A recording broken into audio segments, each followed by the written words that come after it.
Hello everyone.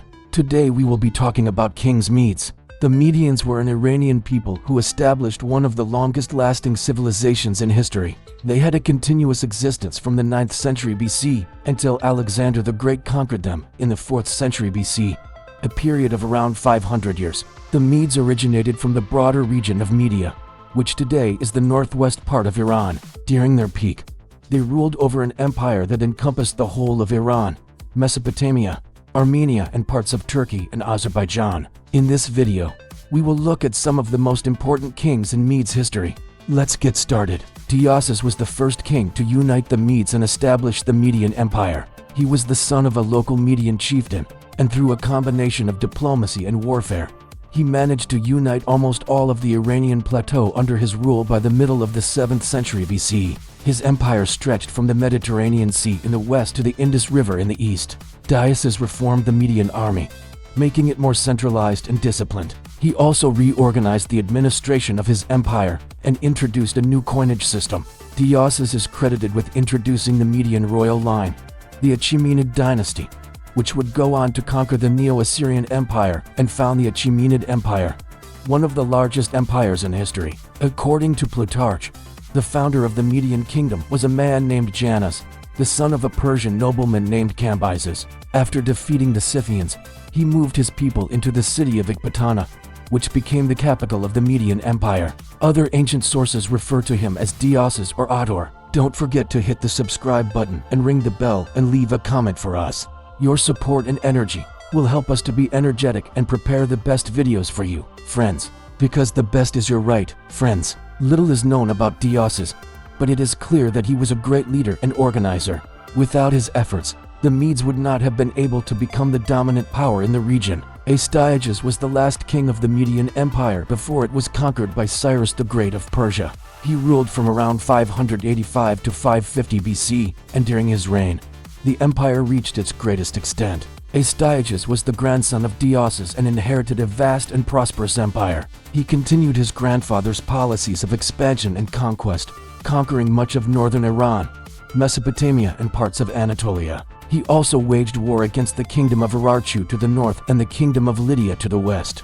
Despite these military campaigns, Astyages' reign was not without its challenges. He faced rebellions from his own people as well as from neighboring kingdoms. However, he was able to put down these rebellions and secure his empire's borders. One of the most famous stories about Astyages comes from Greek mythology. According to this myth, Astyages had a dream that his daughter, Mandane, would give birth to a son who would usurp the throne. Fearing this prophecy would come true, he ordered Mandane to be put to death. However, she was saved by a shepherd named Cambyses, who took her to the wilderness and raised her as his own daughter. When Mandane grew up, she married Cyrus, the son of Cambyses, and together they founded the Achaemenid Empire. Another notable event during Astyages' reign was the destruction of the Assyrian Empire. This event is often attributed to the Medes, but it was actually the Babylonians who dealt the death blow to Assyria. Nonetheless, the Medes played a significant role in weakening the Assyrian Empire, and Astyages' generals, such as Harpagus and Zopyrus, are said to have led the Medes in their wars against the Assyrians. Cyrus the Great was the founder of the Achaemenid Empire, which replaced the Median Empire after its conquest. He was the son of Cambyses, a Median nobleman, and his mother was a Persian princess. From an early age, Cyrus displayed great leadership qualities and was tutored by the Magi, a group of Iranian priests who taught him about their religion and culture. When Cyrus came to power, he inherited a vast and diverse empire that stretched from Central Asia to the Mediterranean Sea.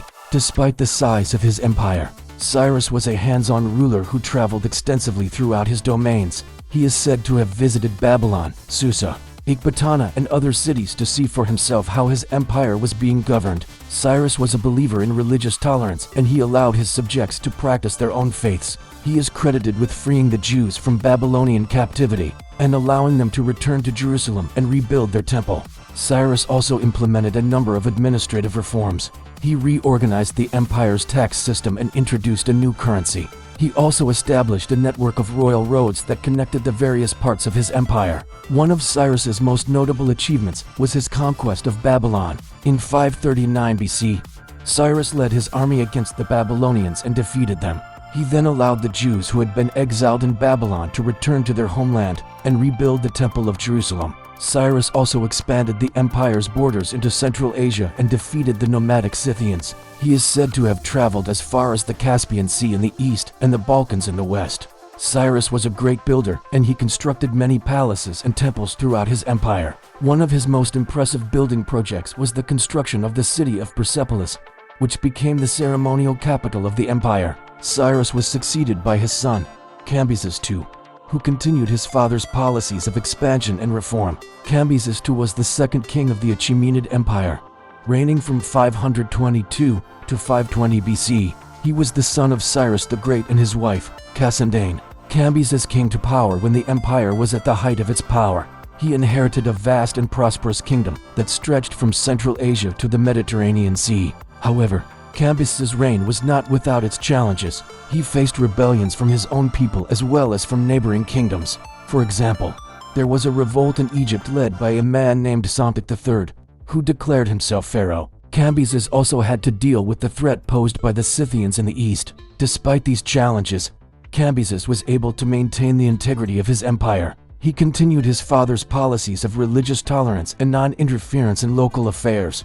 This allowed the various peoples of his empire to maintain their own cultures and traditions while paying tribute to the central authority. One of Cambyses' most notable achievements was the conquest of Egypt. He led an army into the country and defeated the Egyptian forces, capturing the city of Memphis. Cambyses then appointed his governor, Pomander, to rule over Egypt. Another important event during Cambyses' reign was the construction of the tomb of Cyrus the Great. After Cyrus's death, Cambyses ordered for a magnificent tomb to be built for him near the city of Pasargadae. The tomb was designed by the architect and sculptor Rhodios of Lindos, and it became one of the most impressive monuments of the ancient world. Cambyses was succeeded by his brother, Darius I, who continued the Achaemenid dynasty. Darius I was the third king of the Achaemenid Empire, reigning from 522 to 486 BC. He was the son of Hystaspes, a nobleman in the royal line of Cyrus the Great. Darius came to power at a time when the empire was in decline.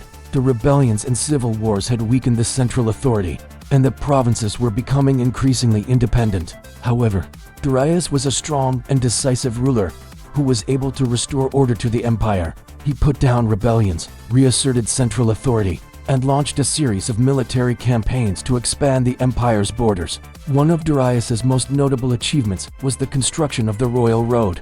This road, which stretched from Susa to Sardis, was the first of a series of royal roads that were built throughout the empire. The Royal Road was an engineering marvel, and it facilitated trade and communication throughout the empire. It also helped to integrate the diverse peoples of the empire by providing a means of transportation that was independent of the seas. Darius also implemented a number of administrative reforms. Don't forget to hit the subscribe button and ring the bell and leave a comment for us. Your support and energy will help us to be energetic and prepare the best videos for you, friends. Because the best is your right, friends. He divided the empire into 20 provinces, each of which was ruled by a satrap, or governor. This system of provincial administration allowed for more efficient and centralized rule over the vast empire. He also introduced a new currency, the siglos, which was standardized and used throughout the empire. Another important accomplishment of Darius's reign was the establishment of the first Achaemenid capital at Persepolis. Persepolis was a ceremonial capital where the kings held their court and conducted their official business. It was also the center of religious and cultural life in the empire. Darius I was succeeded by his son, Xerxes I, who continued the Achaemenid dynasty. Xerxes I was the fourth king of the Achaemenid Empire, reigning from 486 to 465 BC. He was the son of Darius I and his wife, Parysatis. Like his predecessors, Xerxes inherited a vast and prosperous empire that stretched from Central Asia to the Mediterranean Sea. During his reign, the empire reached its greatest territorial extent. Xerxes launched a number of military campaigns to expand the empire's borders. One of his most famous military campaigns was the invasion of Greece in 480 BC. Xerxes invaded Greece in retaliation for the Greek city-state's support for the Ionian revolt against the Persians. The invasion force consisted of a massive army and navy that marched across the Hellespont and invaded the Greek mainland. However, the Greeks were able to defeat the Persians at the battles of Thermopylae, Salamis, and Plataea. Despite the defeat, Xerxes continued to rule over the western provinces of his empire, including Anatolia and Mesopotamia. In addition to his military campaigns, Xerxes also pursued a number of building projects. He continued his predecessor's policy of building royal roads, palaces, and temples throughout the empire. One of his most notable building projects was the construction of the Palace of Susa, which became one of the most magnificent palaces in the ancient world. Xerxes was succeeded by his son, Artaxerxes I, who continued the Achaemenid dynasty. Thank you so much for watching. If you enjoyed this video, please leave a like and subscribe if you want to see more videos like this. See you next time.